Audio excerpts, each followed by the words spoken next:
Sasha Walpole, the older woman Prince Harry refers to in his bombshell memoir Spare as the one with whom he lost his virginity, claims the Duke of Sussex could have given her the heads up that he planned to write about their encounter. Before starting, make sure to like and subscribe to our YouTube channel for more future videos. After keeping their passionate moment a secret for 21 years, the 40-year-old mother of two disclosed her name. She has since given an explanation for why she felt the need to come forward. Following the publication of the memoir, Ms. Walpole acknowledged that the rumors surrounding the incident would never cease, according to an interview with Piers Morgan. She is far younger than the majority of the women whose names had been suggested in the flurry of speculation regarding her identity, being just over 2 years the prince's junior.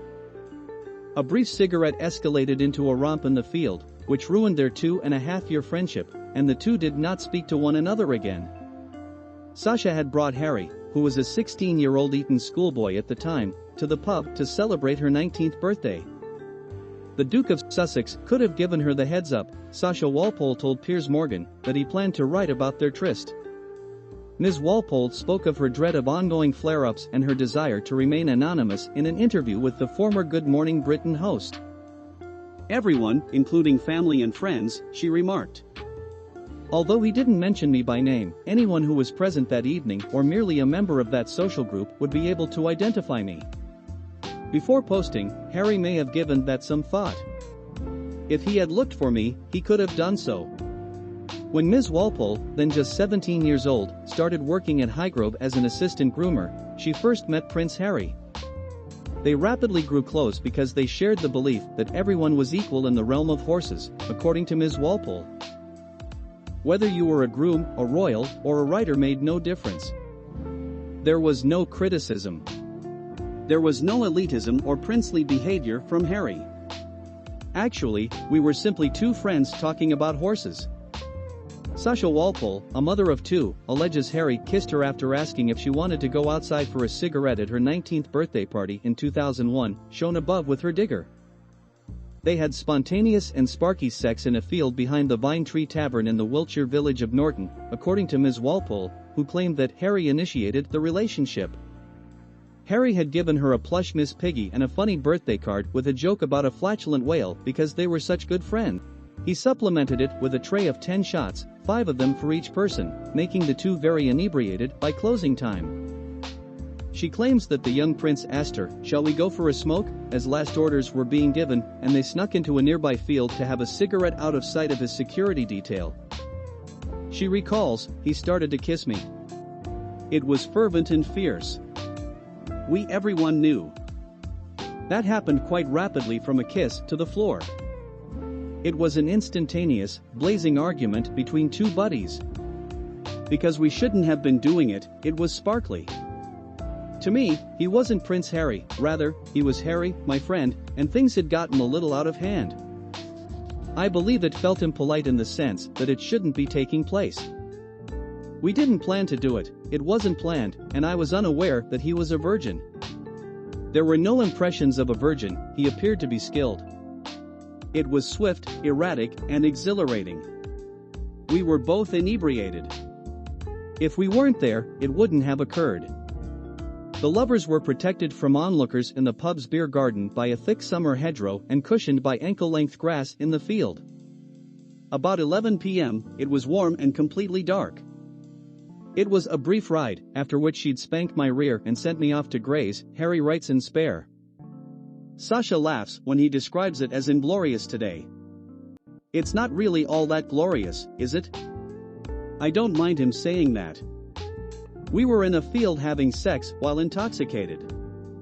She also recalls slapping Harry on the bottom with one hand as their hasty 5-minute sex session came to an end. He has a great sense of humor. His portrayal is accurate. The big shock when I saw what he'd written was how true it was, said the author of the book. We were part of a massive horse scene and the slap happened in a horsey environment. I was most reminded of that. I don't take offense. I did eventually grab his behind and slap him. I also gave him a small squeeze. His bum was peachy. About the stallion issue, I'm not sure. I believe that had more to do with the fact that I had experience working with horses. He didn't really check to see if I was content, to be honest. He was a child. You don't fully comprehend that until you become older. It was merely a spur of the moment of passion. The two quickly returned to reality when they heard their pals pouring out into the bar parking lot, and they immediately began to feel anxious about being seen together. They also understood that Harry's security detail would have searched for him if he hadn't shown there by closing time. In an effort to conceal their meeting, they parted ways and went back to the vine tree. It was then that Sasha came to the realization, who or what are we? How do we proceed from here? I don't recall us kissing, all I remember is saying, "Okawaye." The fact that we got up, changed back into our clothing, and decided to head back to the pub separately made it more clear, in retrospect. We would have returned together if we had only taken a cheeky cigarette. Even though we had only been gone for about 15 minutes in total, his security began to worry. My friend Bryony had found herself on a Harry hunt in her 1.1-liter blue Fiesta with one of the backup security officers. Down the way, they discovered him. He was concealed inside a crimson phone booth. I'm not sure, but he might have called his security from there because the cell service wasn't always reliable and still isn't. In the Gloucestershire community of Acton Turville, Bryony drove Sasha home. She felt embarrassed and had a hangover when she woke up. I was thinking, oh God, I just slept with Harry, rather than, I have had sex with Prince Harry. If you have slept with a friend, it is a little embarrassing.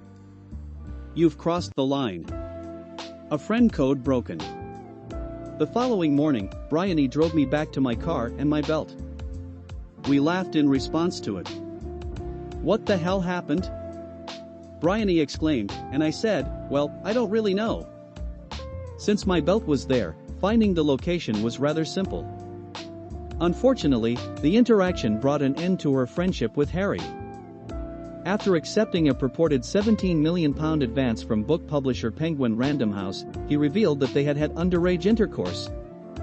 The non-fiction book Spare sold 3.2 million copies in its first week of release, making it the fastest-selling non-fiction title in the UK since statistics were kept in 1998. Even actress Liz Hurley, now 57, felt obligated to deny that she was the unknown older woman who stole Harry's virginity after hearing about it in Harry's narrative. Yet, Sasha and her pals who messaged her on the day the book was released both immediately recognized it as being her. The following day, when I gave it some thought, I realized that he had been a virgin, she quips. I had been hanging out with him for a few years and had no knowledge that he had slept with anyone. I simply didn't think it was a thing at the time. That's a warp for today's video. What are your thoughts? Let us know in the comments section below. And make sure to like and subscribe to our YouTube channel for more future